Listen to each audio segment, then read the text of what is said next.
हमारे चैनल को सब्सक्राइब करें और बेल आइकन दबाएं। नमस्कार, आदाब। क्राइम पेट्रोल सतर्क के इस नए सीजन में आप सबका स्वागत है।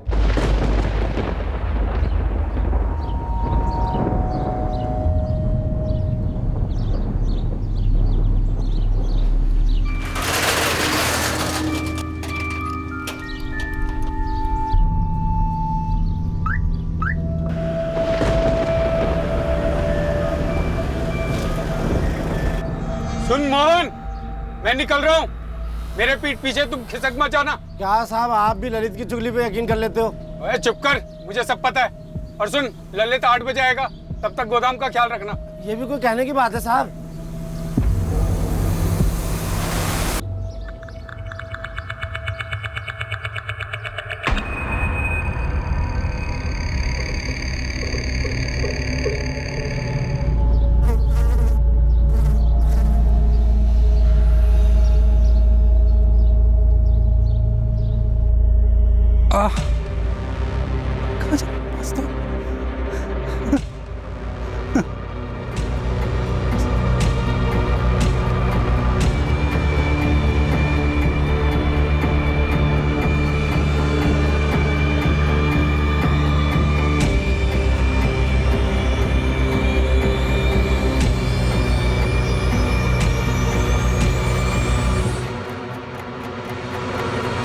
सिक्योरिटी गार्ड मोहन जायसवाल सालों से उस गोदाम की रखवाली करता आ रहा था, पर उस दिन गश्त लगाते वक्त उसने जो देखा वो दृश्य उसने पहले कभी नहीं देखा था। इस चौंकाने वाली घटना का अंजाम कई जिंदगियां भुगतने वाली थी। ठीक दूसरे दिन 16 जून को पास के शुक्ला परिवार के घर में एक भयंकर भूचाल आया। यह केस है धौलाकुंज गांव, जिला जबलपुर, मध्य प्रदेश का। माला, तू भी चलना, थोड़ी शॉपिंग कर लियो। तुझे जो चाहिए वो ले लियो। मुकेश ने तेरे लक्ष्मण भैया को पैसे दिए तेरी शॉपिंग कराने के लिए। अरे भाभी, सच में मूड नहीं है। मैं अभी नहीं, थोड़े दिन बाद शॉपिंग करूंगी और खूब शॉपिंग करूंगी, और तब लक्ष्मण भैया से कहूंगी कि नो कंजूसी। अरे कोई कंजूसी नहीं करेगा बाबा, तो अभी तो चल, बाद में फिर शॉपिंग कर लेना। अरे बुआ, क्या नाटक है आपका मूड का? चलो ना, आइसक्रीम खाएंगे, मजे उठाएंगे। अरे भैया, सच में मूड नहीं है। सीधा सीधा बोलना कि तेरी प्लानिंग है मुकेश के साथ फोन पे लंबी लंबी बात करने की। मैंने सुबह ही बात कर ली है। अच्छा बाबा, अगर तुझे नहीं जाना है तो मत जा, लेकिन कम से कम ये तो बता दे चाहिए क्या, बिना ऑर्डर तो दे देगी। अरे क्यों, मेरी ज्वेलरी है तो मैं खुद ही ऑर्डर दूंगी ना। अच्छा बाबा, जैसी तेरी मर्जी। हम तो चले, योगिता के लिए भी कुछ लेना है। चलो हाँ। लेट हो जाएंगे।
भाई हो गई शॉपिंग भी। सब सामान लिया ना? हाँ। अच्छा, वो दोनों के दोनों लिए थे वो? हाँ, ब्लैक वाला। ये धुआं? अरे माला! माला! माला! माला! माला! माला! माला वो दरवाजा खोलो! माला! माला! माला वो दरवाजा खोलो! माला वो दरवाजा खोलो! फोन नहीं उठा रही वो। माला वो दरवाजा, पीछे जाके देखो, पीछे जाके देखो। माला वो दरवाजा खोलो! माला! माला! माला! माला! माला!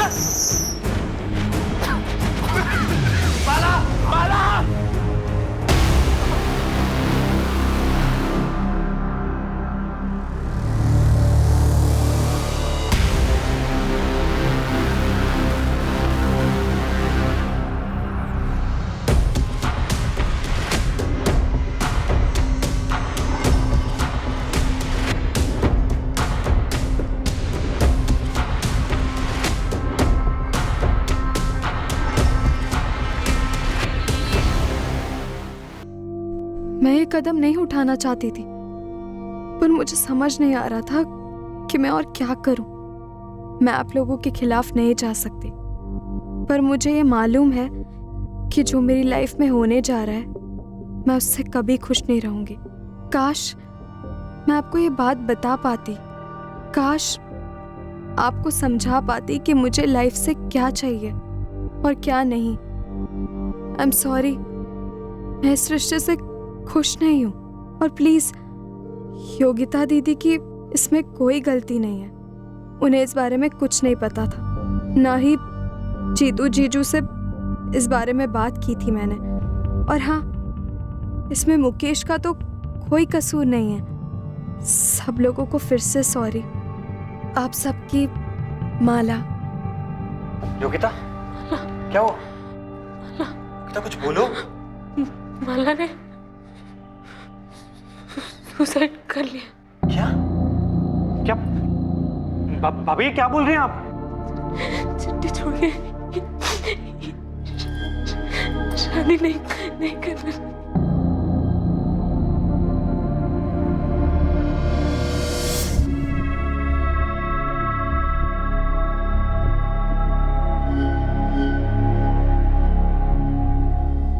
क्या माला ने वाकई खुदकुशी कर ली थी? क्या यह हादसा बिल्कुल वैसे ही हुआ था जैसा कि सामने रखा गया था? जब यह कहा जाता है कि क्राइम रेट हाई है, बहुत हाई है, तब इस बात का गहरा अध्ययन करना जरूरी हो जाता है कि लोगों की मानसिकता का स्तर कितना नीचे जा चुका है। वो सिक्योरिटी गार्ड मोहन जायसवाल, जिसने इस हादसे के ठीक एक दिन पहले कुछ देखा था गोदाम में। आखिर सिक्योरिटी गार्ड मोहन जायसवाल ने उस दिन क्या देखा था गोदाम में, और वो उस बारे में क्या करने की सोच रहा था? The number you have called is currently switched off. Please try again later. पापा का फोन अब भी स्विच ऑफ आ रहा है। ऐसी भी क्या ड्यूटी इनकी, परसों से गए अब तक खबर नहीं। वहाँ रुकने के बारे में कुछ बोला था पापा ने आपको? मुझे तो कुछ नहीं बोला। मैं अभी जाकर अमन सेठ से बात करता हूँ, उन्हें ही पता होगा। सब देखो तब पापा से डबल ड्यूटी करवाते रहते हैं। अरे राघव, कहाँ है तेरे पापा? कल परसों दोनों दिन ड्यूटी पर भी नहीं आए, फोन भी बंद है। तबीयत तो ठीक है? मैं तुझे फोन ही लगाने वाला था। अरे राघव, मैं भी 2 दिन से घर नहीं गया हूँ तेरे पापा की वजह से। तो पापा हैं कहाँ? 15 तारीख से पापा घर नहीं आए। 15 को जब मैं घर जा रहा था, मैंने साफ उससे बोला था कि ललित के लौटने तक जाना नहीं कहीं। मैं भी बराबर आ गया था टाइम पे अपनी ड्यूटी पे, और रोज की तरह ना ही वो सीट पर थे और ना ही गश्त पे थे।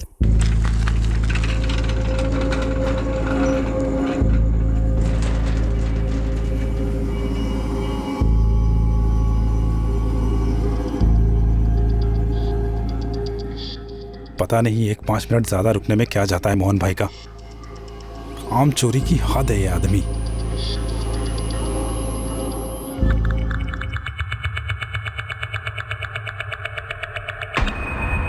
डंडा भी सही जगह पे रख के नहीं जाते।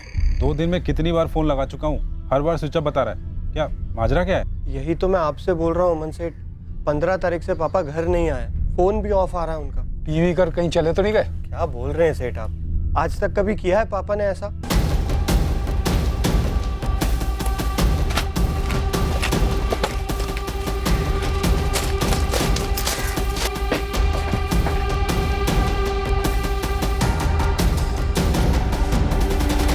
तुझे डंडा यहीं पड़ा मिला था? जी सर। इस कमरे में क्या है? बस नहीं है सर, हमेशा खाली पड़ा रहता है। ड्यूटी की टाइमिंग्स क्या है? मोहन जायसवाल सुबह 8 से शाम 8, और ये ललित शाम 8 से सुबह 8। लेकिन सर मोहन भाई 8 बजे के पहले ही हमेशा निकल जाते थे, मेरे आने से पहले ही। ये सेठ जी से मैंने कितनी बार शिकायत की है, आप पूछ लीजिए इनसे। 8 बजे की ड्यूटी होती है, कभी 8:30, कभी 9:30, कभी 10 बजे आते हैं, फिर घूम फिर के मुझे ओवर टाइम ड्यूटी करनी पड़ती है। पर सर ऐसा कभी नहीं हुआ कि पापा घर ना आए, चाहे जल्दी निकलते हो काम से या लेट पहुंचते हैं। पीते थे? ज्यादा नहीं, कभी कभार पीते।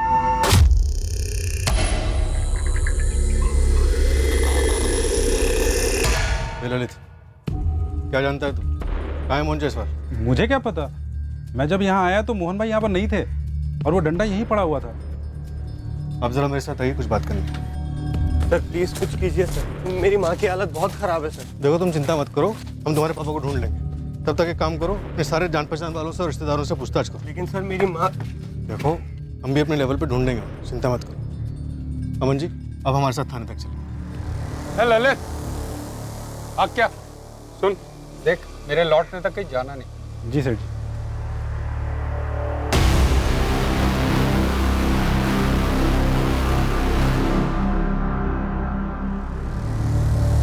देखा मैंने किस तरह आप देख रहे थे ललित को, उस पर कोई शक है?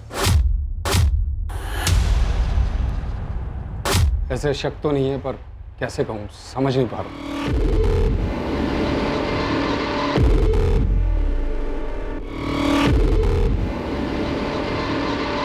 सीधे सीधे साफ साफ बताइए, किस बात का शक है उसमें? ललित मेरे पास 1 महीने पहले एक ऑफर लेकर आया था। हाँ ललित, क्या बात है? सेठ जी, वो मोहन भाई पूरा 1 घंटा लेट आए हैं आज। हाँ, हो गया लेट तो क्या हुआ? तो तेरे बाप का क्या जाता है बे? ये क्या तरीका है बात करने का मोहन भाई? तो और कौन सा तरीका तेरे से बात करने का बे? अरे 1 घंटा बहुत होता है, मैं कुछ बोलता नहीं तो आप उसका फायदा उठाते हो। हो गया लेट, जो उखाड़ना उखाड़ ले, घर जा अपनी बीवी के पल्लू में घुस जा, समझा तू? मैं उससे बात करूंगा कि तमीज से पेश है। बात सिर्फ तमीज की नहीं है सेठ जी, और ना ही लेट आने की है। आदमी बुढ़ा हो गया है, कल को कोई गोडाउन में घुस गया तो क्या कर लेगा वो? आपने भी उसे बेकार में रख रखा है सेठ जी। ललित देख, मुझे मत सिखा क्या सही है और क्या गलत। चल जा। अब जो कहने आया था वो तो कह दूं। अब और क्या कहना था? सेठ जी, मेरा भाई है नानू, वो धनबाद में चौकीदारी कर चुका है, बड़ा ही तगड़ा बंदा है सेठ जी। आप ये मोहन भाई को रिटायर कर दो, उनको 10,000 देते आयो और ये 8,000 में ही मान जाएगा, और हम दोनों मिलके एकदम परफेक्ट चौकीदारी कर लेंगे। यही कहना था? प्रस्ताव फायदे का है मालिक, 2,000 बच भी जाएंगे और दोनों 24 घंटे अच्छे से ड्यूटी भी कर लेंगे। मुझे किसे रखना है और किसे निकालना है ये मैं तय करूंगा, और आइंदा से ऐसा ऑफर लेकर मत आना। तो मोटा मोटा आप ये कहना चाहते हैं कि ललित ने मोहन के साथ कुछ कर दिया? देखिए सर, मैं ऐसा तो नहीं कहूँगा, लेकिन 2 बातें। एक तो ऐसा नहीं है कि डबल शिफ्ट नहीं लगती दोनों की, हो जाती है कभी कभार, लेकिन पूरे 2 दिन और 2 रात ड्यूटी हो ऐसा होता तो नहीं है वैसे। और दूसरी बात, मोहन जी घर भी नहीं पहुँचे और 2 दिन ड्यूटी पर भी नहीं आए। और ये बात मुझे ललित के बच्चे ने बताई ही नहीं, वो तो राघव ने आकर बताया मुझे। वो क्या है ना कि रोज़ रोज़ मैं गोदाम जाता भी नहीं। अच्छा किया अमन जी, जो आपने ये सब हमें बता दिया। दीपक, अमन जी के गोदाम जाओ और इस वॉचमैन ललित को उठा लो। जी सर। सेठ, पापा को कुछ हुआ तो नहीं है ना? देख राघव, मुझे भी चिंता है, लेकिन मुझे पूरा यकीन है कि कुछ नहीं होगा। अब देख, पुलिस वाले लगे हैं, कुछ ना कुछ तो पता चलेगा। ठीक है?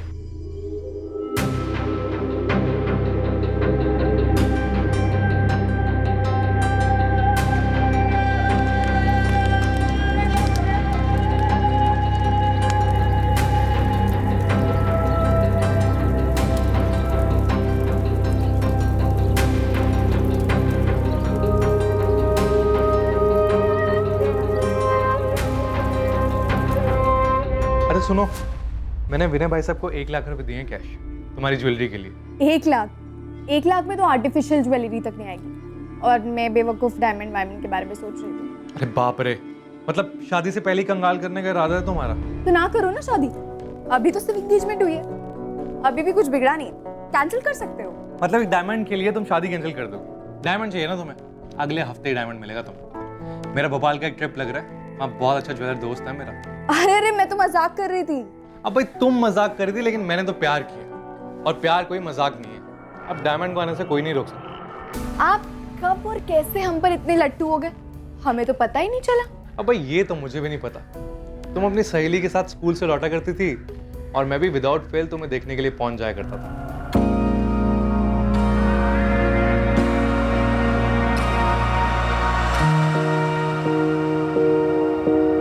अच्छा, मतलब मुझ पे नजर रखी हुई थी? अब नजर तो रखनी पड़नी थी ना, शादी जो करनी थी। वैसे मैं तो तुम्हें सिर्फ देखता था, बाद में भैया भाभी से बात की, तुम्हारा हाथ मांगा और तुमने भी ओके बोल दिया। हमें भी आप इतने बोरिंग नहीं लगे। ओहो, बड़े काइंड है जी आप, बड़े काइंड है।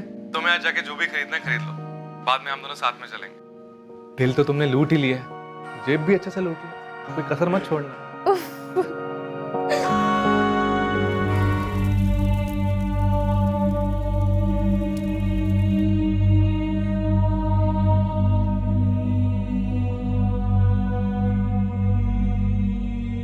मुकेश, हमें कोई आइडिया नहीं था कि माला दुखी थी। नहीं भैया, माला किसी भी एंगल से दुखी नहीं थी। सुबह ही तो हमारी बात हुई थी, अच्छे खासे मूड में थी वो। शादी नहीं करनी थी तो बोल सकती थी मुझे, बहुत खुलकर बात होती थी हमारे बीच।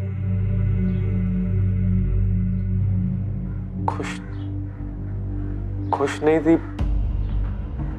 कि बात मैं मान ही नहीं सकता।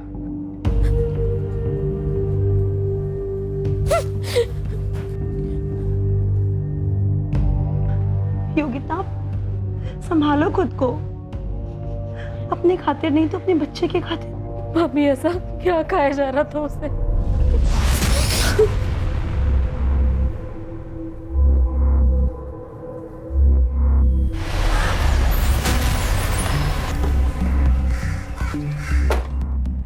सर, क्या रिपोर्ट? नील सर, धौलाकुंज और आसपास के सभी ठेकों पर पता किया, पर कहीं से भी कुछ भी मोहन के बारे में पता नहीं चला और ना ही कोई टिप मिली। जबलपुर सिटी में भी फोटोज और डिटेल्स भेज दी हैं। ललित वर्मा टूटा? सर, लगता नहीं उसे तोड़कर कुछ निकलेगा। मेरे मुंह से अभी तक जो कुछ भी निकला है बस उतना ही था मेरे अंदर। 15 जून को जब मैं ड्यूटी पर आया तो मोहन भाई ड्यूटी पर नहीं थे। और ये बात भी सही है साहब, मैं अमन सेठ के पास गया था अपने भाई को ड्यूटी पर लगवाने के लिए, मोहन भाई की जगह पे।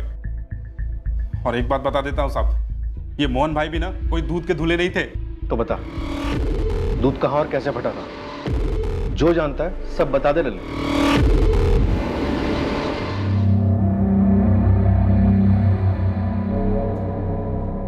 ये कमरा हमेशा खाली रहता? जी साहब।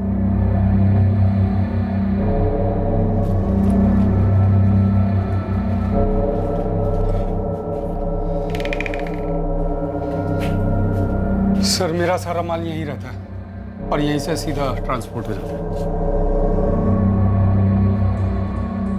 ये दरवाजा क्या है? सर, ये वही खिड़की वाला कमरा है। यहाँ कुछ स्टोर तो होता नहीं है तो इसलिए बंद रहता है। सर,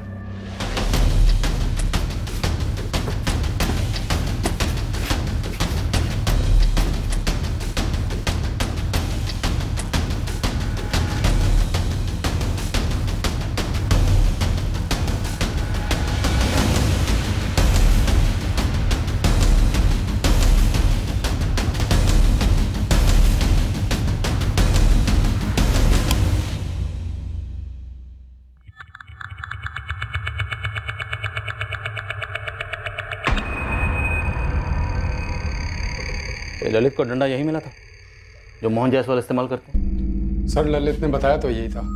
ये खिड़की हमेशा खुली रहती है? सर, ऐसे मैंने कभी ध्यान नहीं दिया। अच्छा, ये ललित बता रहा था कि मोहन जायसवाल कुछ टेढ़े किस्म के आदमी है। सर, मैं उन्हें टेढ़ा तो नहीं कहूँगा, पर हाँ लड़ाकू किस्म के हैं। अब उम्र भी हो गई है और फिर मेरे यहाँ मेरे पिताजी के समय से काम कर रहे हैं। किन किन लोगों से झगड़ा हुआ था? ऐसे कुछ खास नाम तो नहीं जानता, पर एक होता है ना, कुछ कह नहीं सकते, कब भड़क जाए कब कुछ बोल दें। अच्छा, मोहन जायसवाल की पहले भी कोई हिस्ट्री इस तरह की, मतलब बिना बताए घर से जाने की? नहीं सर, ऐसा कभी कुछ सुना तो नहीं।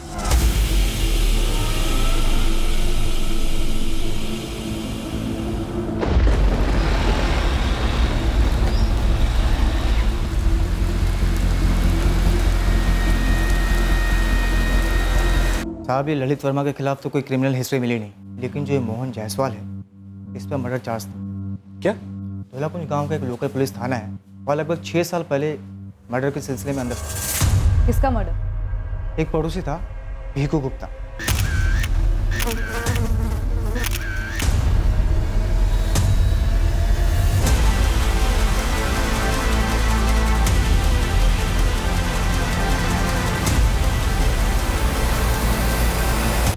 पानी को लेकर रोज झगड़े होते थे हमारे। इस भीखू की जोड़ी रोज मेरे पाइप से पानी चुराती थी तो बच जाती थी भीखू से हमारी। अब पानी के लिए उसका मर्डर करूंगा क्या? मोहन जायसवाल, चाकू कहाँ फेंका तूने? चाकू चलाया नहीं तो फेंकूंगा कहाँ से? फेंक तो आप इंस्पेक्टर, झूठा इल्जाम लगा रहे हैं मुझ पे। आखिरी बार कह रहा हूँ, मैंने भीखू का मर्डर नहीं किया। अब जो उखाड़ना उखाड़ लो। पुलिस उसके खिलाफ कोई केस बना नहीं पाई तो उसे छोड़ दिया गया, लेकिन भीखू गुप्ता का लड़का विक्की मोहन के पीछे हाथ धोकर पड़ा हुआ था। अरे कीचड़ कीचड़।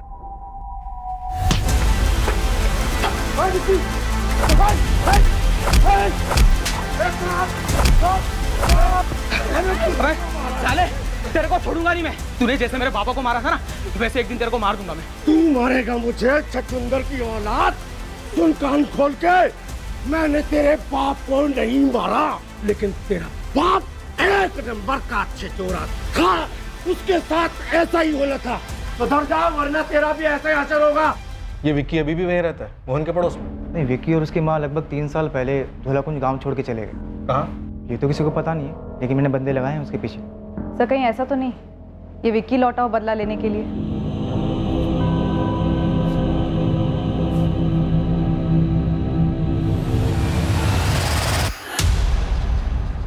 कौन है भाई? तेरी मौत मोहन जायसवाल, जो पिछले 6 साल से तेरा इंतजार कर रही है। एक एक बॉक्स उठा, चेक करो सब जगह।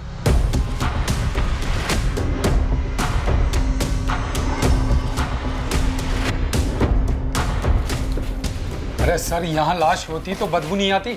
अपना जुर्म छुपाने के लिए लोग क्या कुछ नहीं करते अमरलाल जी। इस बात का एहसास तो हमें भी है कि मोहन जायसवाल को गायब हुए 5 दिन हो गए, तो जिंदा तो नहीं बचे होंगे, लेकिन उनकी लाश जरूर मिलेगी, पर यहीं कहीं मिलेगी।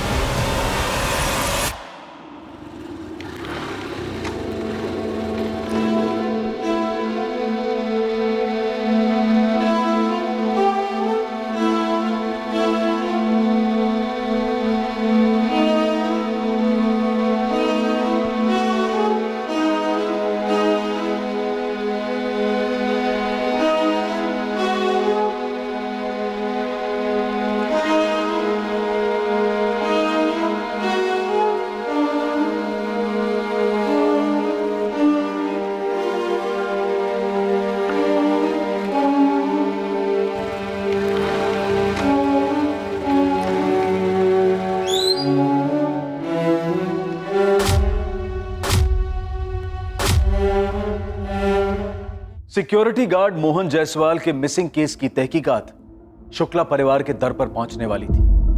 वही शुक्ला परिवार जहां शादी के कुछ ही दिन पहले माला शुक्ला ने आत्महत्या की थी। माला के बड़े भाई लक्ष्मण और विनय का मोहन जायसवाल से क्या ताल्लुक? उस दिन गश्त लगाते वक्त मोहन जायसवाल ने गोदाम के एक कमरे में ऐसा भी क्या देखा था कि तब से मोहन जायसवाल दिखाई नहीं।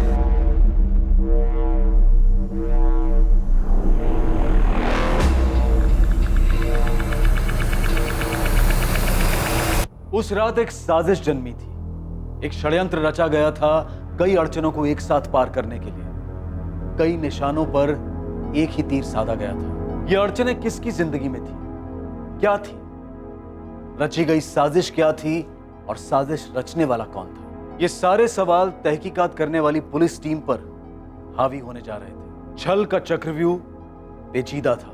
लक्ष्मण शुक्ला और विनय शुक्ला? जी सर, बड़े लोग हैं, साहूकार हैं, गाँव वालों को कर्जा देते हैं। पापा ने माँ के जेवर गिरवी रखे थे उनके पास।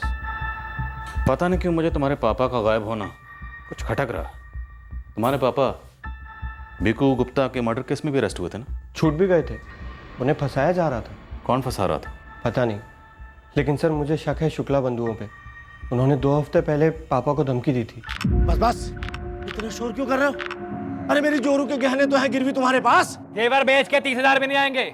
कर्ज तुमने 2 लाख का ले रखा है। 1 साल का बोल के तुमने पैसे लिए थे, लेकिन पूरे 2 साल हो गए हैं, सूद का 1 पैसा तक नहीं आया। नहीं आया क्योंकि कमाई नहीं हुई है विनय जी। ऐसा भी नहीं, हम कोशिश नहीं कर रहे, खर्चे भी तो इतने हैं। और हमारे खर्चे नहीं है, सूद तक देने की औकात नहीं तुम लोगों की, तो कर्ज लेते क्यों? 1 महीने की आखिरी मोहलत दे रहे हैं। घर बेचो है, जो बेचना है बेचो, असल रकम और सूद दोनों लौटा देना। 1 महीना जाया जाएगा, हो ना पाएगा।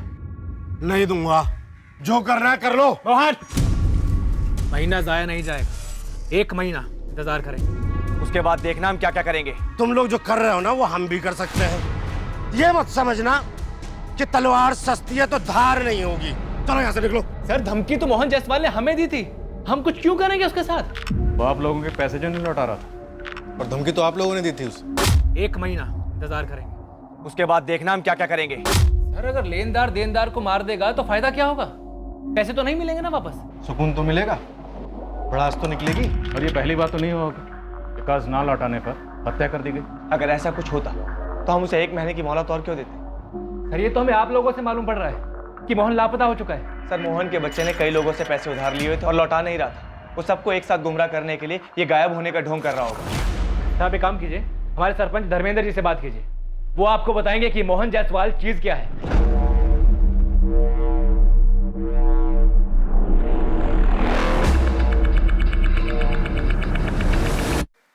देखिए दरोगा साहब, पूरा धौला कुंज हैरान है कि मोहन ऐसे कैसे गायब हो गया। क्या आपको लगता है कि मोहन खुद से कहीं भाग गया और अब बेटा ड्रामा कर रहा है गायब होने का, शुक्ला बंधुओं पर इल्जाम लगाने का? होने को तो कुछ भी हो सकता है साहब। जब भिखू गुप्ता का मर्डर हुआ था तब विक्की ने जायसवाल पर हमला किया था।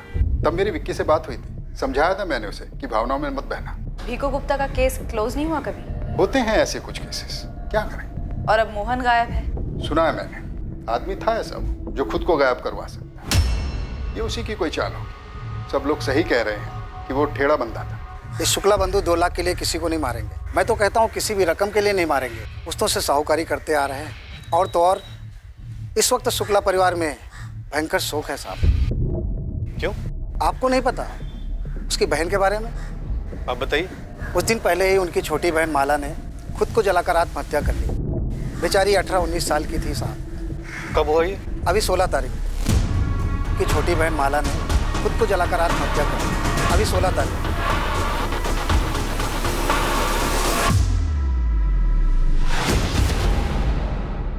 समझा नहीं मोहित, तुम्हें मोहन के गायब होने और माला के सुसाइड में क्या कनेक्शन दिखता है? सर 15 जून को मोहन गायब हुआ और 16 को माला का सुसाइड। दोनों को जोड़ने का लॉजिक क्या है? सर मोहन का बेटा राघव, उसने शुक्ला बंधुओं पे आरोप लगाया। दोनों केसेस में कनेक्शन तो बनता है, तो इस कनेक्शन को टटोलना भी बनता है। सर मोहन जायसवाल के फोन रिकॉर्ड्स आ गए। कुछ मिला? उसके फोन का आखिरी लोकेशन गोडाउन में ही था। 15 जून को 5:45 पर फोन स्विच ऑफ हुआ है।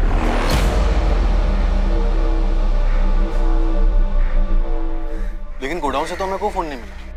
मोहन के कॉल रिकॉर्ड्स में कुछ मिला? सर उसका आखिरी कॉल मोहन ने अपने बेटे राघव को शाम 5:25 पर कॉल किया। हाँ पापा। अरे राघव बेटा, हैंडल मिल गया। हाँ, सीधे गोद में गिरा है समझ।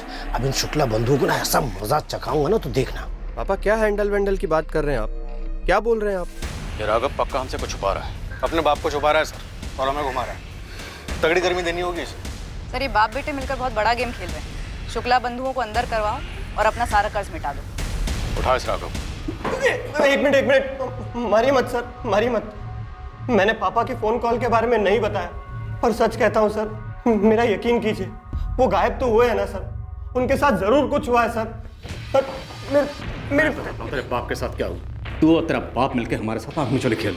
तेरा बाप खुद कहीं छुप के बैठा हुआ है और तू हमारे पास आया उनकी झूठी कंप्लेंट लिखवाने। क्यों? क्योंकि तू शुक्ला बंधु को फंसाना चाहता। सच है ना? ये सच नहीं है सर। तेरे हिसाब से 15 तारीख की रात को तेरे पापा मोहन गायब हुआ, 16 तारीख का पूरा दिन गया, पूरी रात गई, 17 की सुबह गई, और 17 की दोपहर को जाके तू अमन लाल के पास जाता है इंक्वायरी करने, और 17 को ही तू पुलिस के पास आता। सर मुझे लगा अमन सेठ ने उन्हें डबल ड्यूटी पे लगा दिया सर। अभी डबल डंडा पड़ेगा ना तो खुद ब खुद बोलेगा तेरा बाप कहाँ डबल ड्यूटी कर रहा है। लगाएं डबल डंडा। तेरे पापा के साथ फोन पर क्या बात हुई थी? बताता हूँ सर, सब बताता हूँ। बोल। साहब उस दिन पापा का फोन आया, वो बहुत उत्तेजित टाइप लग रहे थे फोन पर। वो कह रहे थे कोई हैंडल मिल गया है, हैंडल जिससे शुक्ला ब्रदर्स को टाइट कर सकते हैं। क्या हैंडल? सर वो शुक्ला ब्रदर्स के बारे में कुछ कह रहे थे। अरे राघव बेटा, हैंडल मिल गया। हाँ, सीधे गोद में गिरा है समझ। गोली मत दे राघव। गोली नहीं दे रहा हूँ साहब, मैं खुद कंफ्यूज हो गया था। मुझे खुद कुछ नहीं समझ आ रहा था कि पापा फोन पर क्या कह रहे हैं। पापा साफ साफ बोलिए ना, क्या हैंडल वैंडल? और ये विनय और लक्ष्मण कहाँ से आधम के? अरे घर आके सब बताऊंगा, बस तू इतना समझ कि विनय और लक्ष्मण का टेटुआ हमारे हाथ में जब चाहे दबा देंगे, साले चू तक नहीं कर पाएंगे। तेरे पापा को क्या हैंडल मिला था शुक्ला बंधु के खिलाफ? घर पहुंचते तो बताते ना सर, पर वो घर पहुंचे ही नहीं। हाँ, पर वो फोन पर बहुत उतावले लग रहे थे। लेकिन जैसे तू बता रहा है कि तेरे और तेरे पापा के बीच ऐसी बात हुई थी, तो शुक्ला बंधुओं के खिलाफ शक जाहिर करने के लिए तू 2 दिन बाद क्यों आया? तुझे तो पहले आना चाहिए था। वो पेशेवर साहूकार लोग हैं सर, लेकिन बिहेव ऐसे करते हैं जैसे सड़क छाप लोग हो। सर वो हर जगह पापा की इंसल्ट करते थे। मंदिर, पंचायत, चौपाल, जहां पापा दिखते थे गाली गलौज करते थे, थूकम थूक करते थे। पापा पर क्या गुजर रही थी सिर्फ मैं जानता था सर। इतना गुस्सा था, इतनी रंजिश थी और तेरे बाप ने फोन करके इतना सस्पेंस बढ़ा, तब भी तो पुलिस के पास नहीं आया, और जब आया तब भी उस कॉल के बारे में नहीं बताया। मैं बौखला गया था सर, मैं भूल गया था ये बात बताने के लिए आप लोगों को। एक मिनट, तू कह रहा है 15 तारीख की रात को तेरे पापा मोहन गायब हुए और 16 तारीख को शुक्ला परिवार में माला शुक्ला ने सुसाइड किया। क्या कनेक्शन इन दोनों में? मुझे क्या पता क्या कनेक्शन है सर, मैं सिर्फ अपने पापा को ढूंढना चाहता हूँ। प्लीज मेरी हेल्प कीजिए सर, उन्हें ढूंढिए सर प्लीज। मोहित, तुम्हारी थ्योरी में दम तो लगता है। 15 जून को गोडाउन में कुछ देखने के बाद मोहन जायसवाल ने अपने बेटे राघव को फोन किया कि उसे विनय और लक्ष्मण के खिलाफ कुछ मिला है, और उसी रात मोहन गायब हो जाता है और अगले दिन माला शुक्ला सुसाइड कर लेती है। हाँ सर, कनेक्शन तो लग रहा है, पर माला का सुसाइड, वही सोच रहा हूँ क्या कनेक्शन हो सकता है। यंग लड़की थी सर।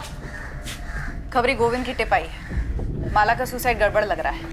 मामला थोड़ा नाजुक है मैडम। धौलाकुंज गांव के थाने के इंस्पेक्टर है ओमकार यादव साहब। आप मिले उनसे कभी? हाँ मिली हूँ। क्यों? खुलकर बोल। अब देखिए कि वो और ये आपके शुक्ला बंधु खास है, और जब उनकी बहन माला ने सुसाइड किया उसकी कोई तहकीकात ही नहीं हुई और डायरेक्ट ओमकार साहब ने केस ही क्लोज कर दिया। ऐसा कभी कोई करता है क्या? कोई कारण रहा होगा। लड़की की शादी होने वाली थी कुछ दिनों के बाद और सबको वो बहुत खुश नज़र आ रही थी। अचानक से खुद को जलाकर सुसाइड करना और कोई तहकीकात ना होना, कुछ तो कारण रहा होगा ना। ये दोनों केसेस बौखलाने वाले हैं, मूल तौर पर अजीब है, झूठे लगते हैं। हाँ सर, मोहन का अचानक से गायब होना, माला का एकदम से सुसाइड। सर आप इंस्पेक्टर ओमकार यादव से बात छेड़ेंगे माला सुसाइड केस की कि ऐसे कैसे क्लोज कर दिया? शक कर रहे हो मुझ पर राजीव? नहीं ओमकार, मुझे बस इस केस की जानकारी चाहिए। काफी सीधा केस था वैसे। 16 की दोपहर को शुक्ला कोठी से फोन आया।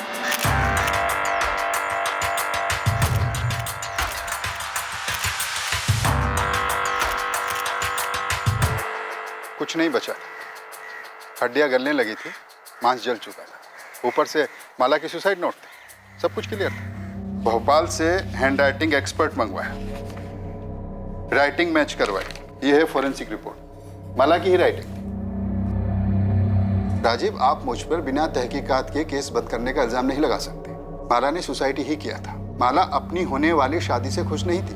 वो खुश नहीं थी क्योंकि उसकी शादी उसकी बहन के देवर मुकेश के साथ तय की गई थी। वो लड़की बोल नहीं पाई थी, लेकिन लड़की खुश नहीं थी। पोस्टमार्टम रिपोर्ट कहाँ कर? क्या पोस्टमार्टम करवाते राजीव? हड्डियां, बचे कुचे मांस का पोस्टमार्टम। माला का परिवार, विनय, लक्ष्मण की भाई वीना, वो सब माला की बड़ी बहन योगिता की गोद भराई के लिए शॉपिंग पर गए थे। माला नहीं गई थी क्योंकि वो सुसाइड करना चाहती। ओमकार, मेरा सवाल है कि पोस्टमार्टम क्यों नहीं हुआ? एक एक बाल, बचे हुए अवशेष, हड्डी का एक टुकड़ा डीएनए के लिए काफी होता है। मुझे सुसाइड नोट काफी लगा, पोस्टमार्टम की जरूरत बिल्कुल भी नहीं लगी। केस क्लोज कर दिया, ओपन एंड शट केस है। मान लो अगर ये सुसाइड केस नहीं है तो हो सकता है शुक्ला बंधुओं ने खुद अपनी बहन का पहले कत्ल किया, फिर उसे जला दिया और अब वो सच्चाई छुपा रहे हैं। इसमें तुम इतनी दिलचस्पी को दिखा रहे हो? ये सुसाइड का मामला है, इस केस में मर्डर का कोई स्कोप ही नहीं। माला के भाई विनय और लक्ष्मण माला की हत्या क्यों करेंगे? Honour killing. अरे माला ने कभी मुकेश के लिए नाखुशी जाहिर ही नहीं की, तो फिर विनय और लक्ष्मण माला की हत्या क्यों करेंगे?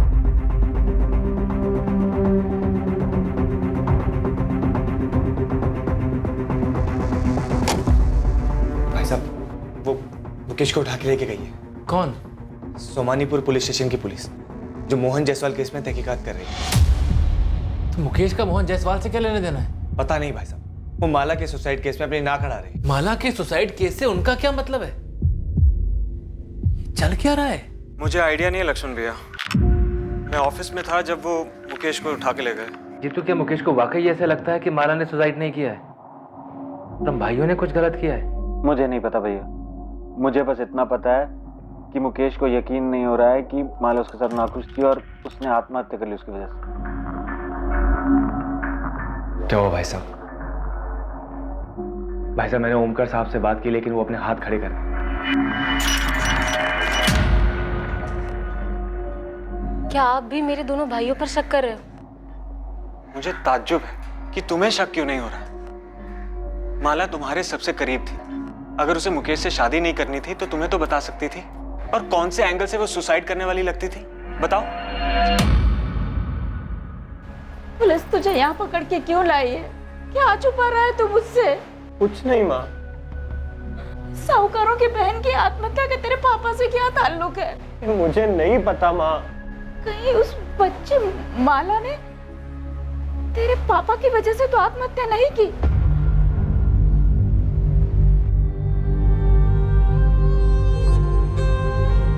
हैंडराइटिंग मैच की गई, माला की है। तुम्हें लगता है जबरदस्ती लिखवाया गया होगा? माला को उसके भांजे ने मारा। मुकेश, हम जानते हैं कि तुम्हारी तरफ से प्रेम था, एंगेजमेंट हुई, माला भी इस एंगेजमेंट से खुश थी, सच है ना? 2 महीने पहले एंगेजमेंट हुई, 4 महीने बाद शादी थी, फिर अचानक ये सुसाइड। मोहन जायसवाल को जानते हो? जानता तो नहीं सर, पर सुना है वो गायब है। कोई वॉचमैन था गोदाम में।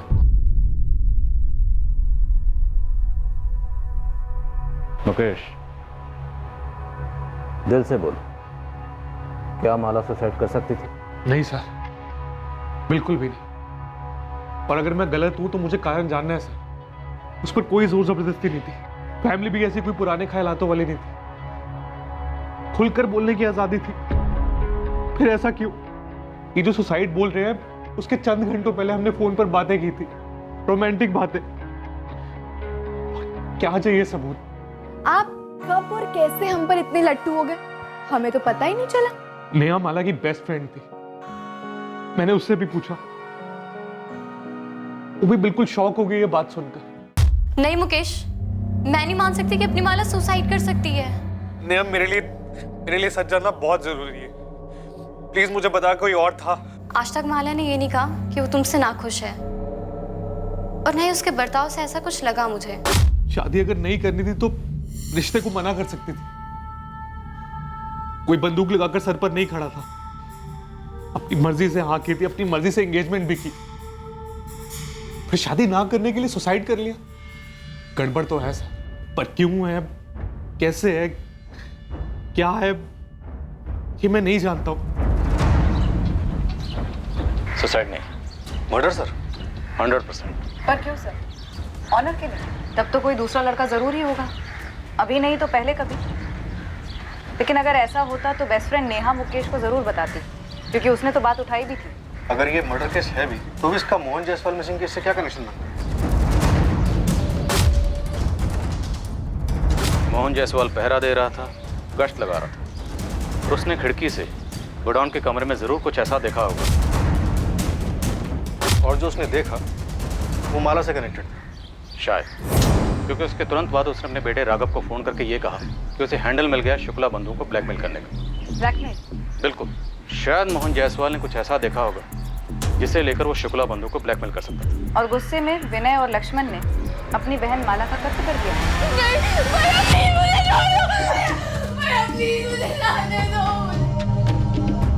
मुझे माफ कर दो, हमसे ऐसा नहीं होगा।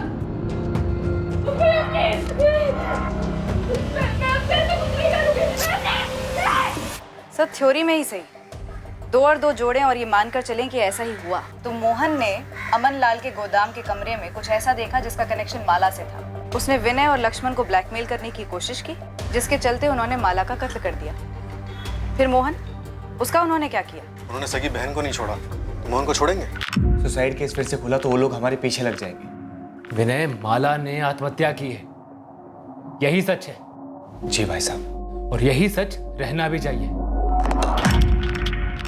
अगर हम इसी थ्योरी को लेकर आगे बढ़ते हैं तो सवाल ये पैदा होता है कि मोहन जायसवाल ने उस रात कमरे में ऐसा क्या देखा होगा, ऐसा क्या सीरियस माजरा होगा जिसकी वजह से शुक्ला बंधुओं ने अपनी सगी बहन माला शुक्ला का कत्ल कर दिया। बॉयफ्रेंड सर, हो सकता है मोहन ने उस रात माला को अपने किसी बॉयफ्रेंड के साथ वहाँ देखा होगा। जो जाहिर तौर पर मुकेश नहीं होगा, फिर ब्लैकमेल नहीं हो पाता। तो हो सकता है माला की जिंदगी में कोई दूसरा हो जिसका मर्डर हुआ या सुसाइड, जिसके साथ वो भागने का प्लान कर रही है। एग्जैक्टली, कोई ना कोई तो दूसरा था या शायद है, और ये जो भी दूसरा है यही इन दोनों केसेस की कड़ी है।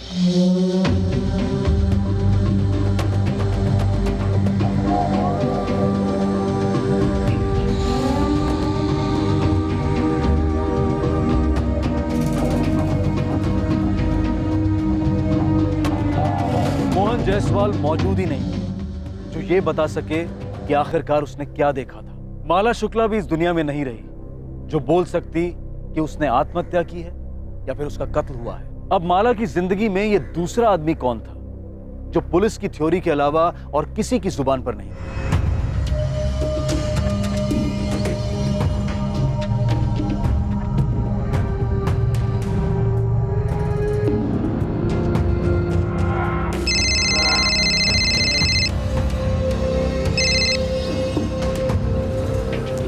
आकाश बोल।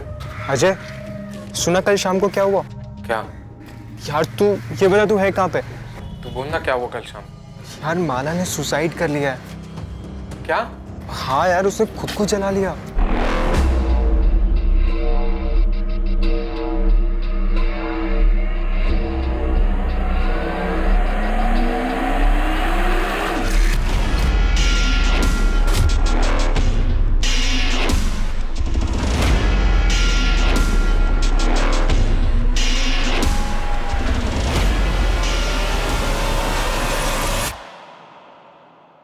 ये अजय कुशलपति इन दोनों केसेस की चाबी था।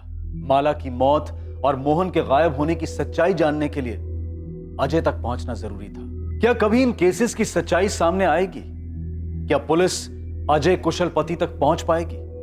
और सबसे अहम सवाल ये कि इन सारे खुलासों को करने के लिए क्या अजय कुशलपति जिंदा भी था या फिर उसे भी ठिकाने लगा दिया गया था? कौन था इन केसेस का असली गुनहगार और कौन था असली पीड़ित? अक्सर भयंकर किस्म के जुर्म ऐसे दिमागों में पनपते हैं कि जिनके चेहरे देखकर कोई नहीं पहचान पाता है कि ये इंसान अपने स्वार्थ के लिए किस हद तक जा सकता है। क्रिमिनल बुद्धि को पहचानना बहुत मुश्किल होता है, लेकिन इस केस में इस मास्टरमाइंड का माइंड, इस साजिश का मूल सबको समझा जाएगा, उसका खुलासा किया जाएगा और मुजरिम बेनकाब होगा कल रात इस केस के दूसरे और आखिरी भाग में। अब मैं अनूप सोनी आपसे विदा लेता हूं, फिर मुलाकात होगी। और याद रखें, क्राइम और आपके बीच में सिर्फ इतना फर्क है कि आप कितने सतर्क हैं। सतर्क रहें, सुरक्षित रहें। जय हिंद। For more updates, subscribe to our channel, click the show links and enjoy watching the videos.